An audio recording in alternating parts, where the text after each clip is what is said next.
Right, it's early in the morning just before the Jester start. Bit tense at the moment, partly because it's going to be quite a strong start.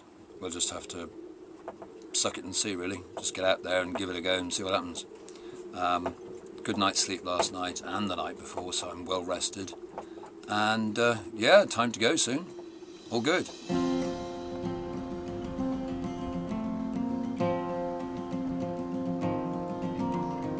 Now this is a slightly odd event, in as much as it's not officially a race at least. It does have quite a few features that it shares with the race. It's 4:30 in the morning on Monday at the end of the first night of the Jester.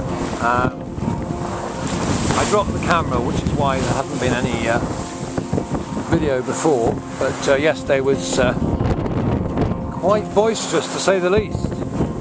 Well, the route was from Plymouth to Baltimore via the Bishop Rock to starboard and the Fastnet Rock to starboard. Down past the Lizard, you suddenly hit more ocean conditions when you go around the Lizard. The swell suddenly gets bigger and it's, yeah, it feels a bit more sort of adult after that. Down the bottom of the Scillies, basically, which is an exercise in ship dodging, and then away off into the Celtic Sea. Yeah, it's great. It's a lovely day, sparkly sea. It's still a fair breeze, although that's going to reduce slowly, so you can get past the Scilly Isles, which are over there, but you probably can't see them. And I know they're there because I can. And there's a couple of Jesters ahead, so I'm guessing that we're keeping up fairly well. And then after that we'll be able to ease sheets and crack up the Fastnet. How exciting! Well, hey! And almost as exciting was seeing a pod of dolphins play around the bow about an hour ago.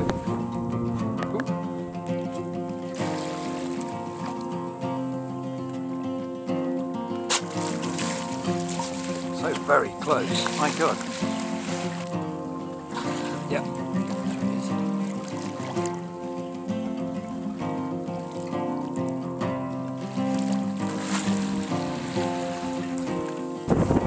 Well, actually, just pushing along. Managed a couple of, several speeds, sort of 5-10 minutes, controlled by a Christmas kitchen time. So yeah, got a bit of rest as well. So yeah, pretty positive. Really.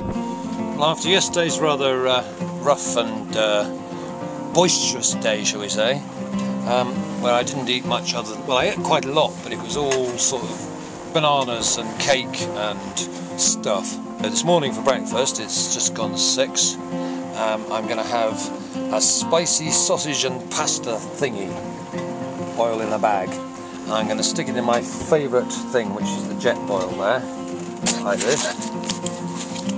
And then boil it up and eat it.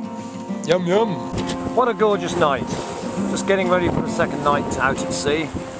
Well into the Celtic Sea now, and there's showers gathering, although we've had a few already, but it looks amazing against this lowering sun, and the sea is reasonably calm at the moment. I've done something very wise, which is changed down to a smaller jib for the night, so I don't have to do a jib change at 2 o'clock in the morning or something. And yeah, I've had a big supper of tin stewed steak and mashed potato. Autopilot's still doing its thing at the moment. So yeah, all good tonight, so far anyway. Very frustrating today, Tuesday, almost flat calm, no wind, not going anywhere. Very irritating, really. You can see out there the sea's silky smooth. By just sitting around, flopping around with the sails flapping, but you know, it's the sort of sailing, you either have too much wind or not enough. But I expect it'll fill in sooner or later. Early evening in the Celtic, about the middle of the Celtic Sea. We're about 60 miles off the Fastnet Rock. It isn't always like this, of course, but just at the moment it's pretty nice actually, except there's not really enough wind, but it's a question of being careful what you wish for, rather. Anyway, yeah, we're just slipping along. Just had our third night at sea. and we're trying to tack up towards the Fastnet Rock now. But as ever, it takes a long time to get anywhere if you're tacking. The wind is, yeah, it's up and down a bit. At the moment it's kind of a strong force 4, maybe lower end of 5, but it's forecast actually to rise a bit, which is the law of sod rather. And then you see Ireland coming up in the distance, and the famous Fastnet Rock approaching. And one of the things you do think about is, wouldn't it be embarrassing to hit it? Because you want to get some pictures of it, so you want to be fairly close, but you don't actually want to drift into it. And then along the coast a bit to Baltimore, which is a lovely little place set in its own natural harbour. Maximum population, I think, of about 500. Well, I made it. I crossed the notional finishing line, which was in the entrance to Baltimore Harbour at 18:52 last night. Yay! And putted up the harbour. Having thought I'd lost my mobile phone while starting the outboard, I later found it down one of my wellies, and dropped the anchor opposite the village harbour here, in not very deep water, about 5 metres of water, and let out lots of chain, made myself something to eat, and basically just gonked out. But anyway, this is what Baltimore in the early morning looks like, and it's a pretty little place. It's got this little sort of natural harbour here, and over there's an island. It all looks like a bay, but actually that's an island over there.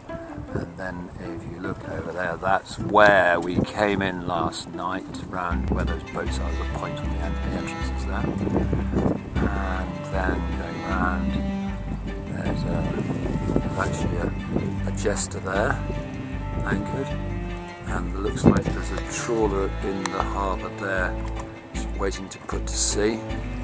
But yeah, it's only a little place, but it's really nice. And good old boaty, eh? She's held up really well. A bit smelly inside here as well, so a day of sorting things out. The only thing I ate out in Baltimore was a pizza, which is a bit weird, going all the way to Southwest Ireland to have a pizza. Very good pizza it was. Yeah, lovely little place. However, really, after a couple of days, as I said, I had a normal sort of a life, so I felt I needed to get back. So I left Baltimore, and in the knowledge that the wind was going to be probably less favourable for all the passage anyway. And by the time I was sort of a day out, it was clearly going to go round to head me. Right, it's Friday at about 6:15. I've decided to set off back to the UK. Good night with the Jesters last night. A few beers, lots of chat, war stories swapped and all the rest of it, but now it's time to go and get back home eventually. Weather's not looking too favourable. The wind that in theory should be blowing from the southwest is now going around to the east, of course, or even the southeast, which is the way I want to go.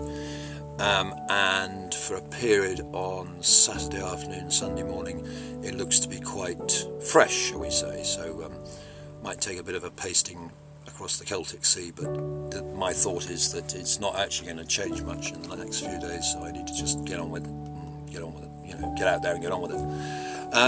So here we go again. We've been going about 5 hours now, and the wind has risen a little bit, so we've got a lovely breeze from just west of south at the moment, and yeah, we had to motor for an hour or two to start with because it was bugger all, but now, like I say, the wind's got up a bit. Masses of dolphins around. Look, just on the bow there, literally in touching distance of the bow. Absolutely amazing, just underwater, just right in front of me, and then just dodging around. You probably can't see them because they're underwater at the moment. They'll probably pop up in a minute now. There we are, look. Bloody show off. Now I thought that I did this on the way over as well. I don't drink when I'm at sea, it's stupid, particularly if you're by yourself. But early evening drinkies are now served. Basically I bought some tonic cans. And somebody, you know who you are, bought me some Angostura bitters. So I'm going to tip a bit of the one into the other, and I'm going to have an early evening drink 6:15 on the second day of the return trip. Had a good night. Really quite comfortable. Had quite a lot of little 10-minute snatches of sleep, so feeling reasonably refreshed this morning. No worse than getting out for milking anyway. Well, the stronger wind came in. It's all a bit brutal at the moment, to be honest. As you can see, at the moment the bungee self-steering seems to be working really well, and we're bashing to windward into, I don't know, I mean it's probably seems worse than it really is, but the boat's bobbing around a fair bit and crashing pretty often, and I'm trying to keep this camera dry, but yeah, we've got a long way to go. Well, this is turning into an adventure. I've just got back in from changing jibs down to the storm jib, because I felt that the working jib was just pressing her too hard, and she's going quite well, but she was slamming like crazy, and I didn't want to break anything on the boat. And I think, although the Fastnet forecast is for 4 to 6, we're kind of on the edge of Fastnet and Seoul sea areas, and they're not that clearly defined. And the Seoul area forecast was for 5 to 7, which is kind of what we got. Kind of what we got now. But yeah, so anyway, we'll just go on deck a minute and have a look. There it is. It's the evening now. I think today's shown that sailing's not all about dolphins and sunshine and jolliness, because it's been pretty shit all day, actually, to be honest. Taking a hell of a pasting, solid water over the decks, and yeah, pretty uncomfortable basically. As you can see outside, it's pretty horrible out there.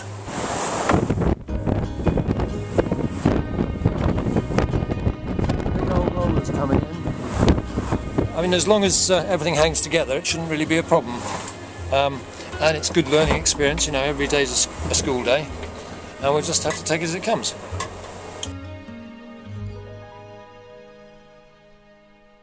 Well, yeah, I do. I wanted to talk about where the last video clip is. Of course, yeah. That, I mean, it's quite crucial. That, but basically, are we on or not? Yeah, we're on. Okay. The last video clip leaves us in a slightly sort of negative way, with me having a bit of a sad on about bobbing up and down and being a bit tired and a bit stressed out about the weather and things. But of course, you know, at sea, like anywhere else, manky weather doesn't last forever. And over the night that followed that last clip, things calmed down quite a lot.